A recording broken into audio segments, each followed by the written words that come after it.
নতুন বছৰৰ এই প্ৰথম দিনটিক বহুতো শুভ হিচাপে ধৰা হয়। কোৱা হয় যে যদিহে বছৰৰ প্ৰথম দিনটি ভালভাৱে পাৰ হয় বা শুভ কিছু ঘটে তেন্তে গোটেই বছৰটি শুভ ও ভালভাৱে পাৰ হয়। যদিহে বিগত বৰ্ষত আপোনাৰ মাজত কোনো সমস্যা আছিল বা অৰ্থ কষ্টত ভুগি আছিল তেন্তে এই বহাগৰ প্ৰথম দিনটিত অৰ্থাৎ এক বহাগত এনে কিছু উপায় কৰক যিয়ে আপোনাক গোটেই বছৰটোত শুভ ও মংগলময় ফল দিব। গতিকে জানো আহক এই এক বহাগৰ দিনটিত এনে কি বস্তু আছে যাক ঘৰলৈ অনাটোক অত্যন্ত শুভ হিচাপে মানা হয়, যাৰ ফলত গোটেই বছৰটো আপোনাৰ মংগলভাৱে পাৰ হ'ব। ঘৰৰ পৰা অশুভ শক্তিক দূৰ কৰাটো সাহায্য কৰে এই বস্তুৱে। বাস্তুশাস্ত্ৰৰ অনুসাৰে এই বস্তুসমূহৰ ৰৈছে অসীম গুণাগুণ। সেয়েহে নতুন বছৰৰ প্ৰথম দিনটিত এই এটা বস্তু হ'লেও আপুনি ঘৰলৈ আনক।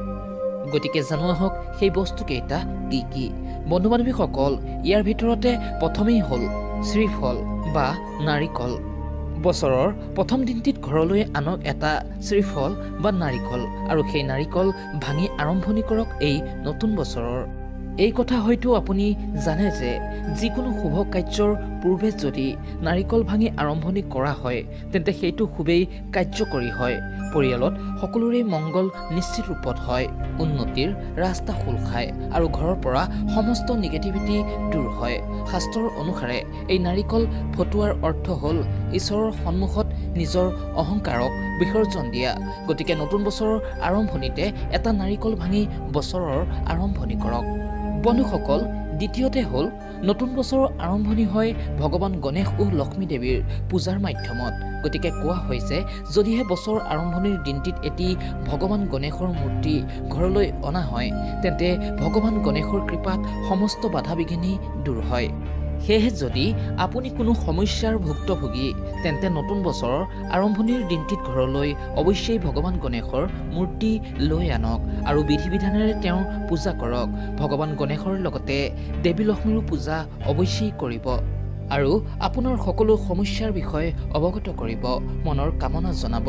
ভগৱান গণেশজীৰ লগতে লক্ষ্মীৰ কৃপাত আপোনাৰ সমস্ত সমস্যাৰ সমাধান হ'ব। বন্ধুসকল, ৩ নম্বৰতে হৈছে কাছৰৰ মূৰ্তি। বিভিন্ন ধাতুৰে নিৰ্মিত কাছৰৰ মূৰ্তি পোৱা যায়। ইয়াৰ ভিতৰত যিকোনো এবিধ কাছৰৰ মূৰ্তি বছৰৰ আৰম্ভণিৰ দিনটিত অৱশ্যেই ঘৰলৈ আনক। ৰূপৰ, তামৰ, পিতলৰ যদি হয় তেন্তে খুবেই ভাল হয়। ইয়াৰ উপৰিও অনেকেই নতুন বছৰৰ আৰম্ভণিৰ দিনটিত মাটিৰ বা কাঠেৰে তৈয়াৰী কাছ ঘৰলৈ আনে। ইও অত্যন্ত শুভ ফল প্ৰদান কৰে।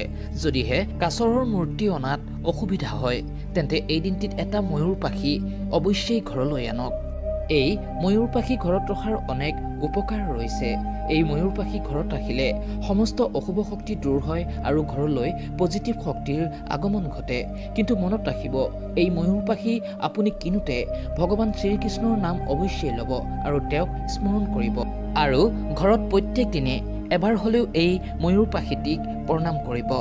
৪ নম্বৰতে এই দিনটিত ৫টা লক্ষ্মী কৰি আনি মা লক্ষ্মীৰ আসনত ৰাখি পূজা কৰি পাছত এখন ৰঙা কাপোৰত বান্ধি টকা পইচা ৰখাৰ আলমাৰিত ৰাখি থ'ব।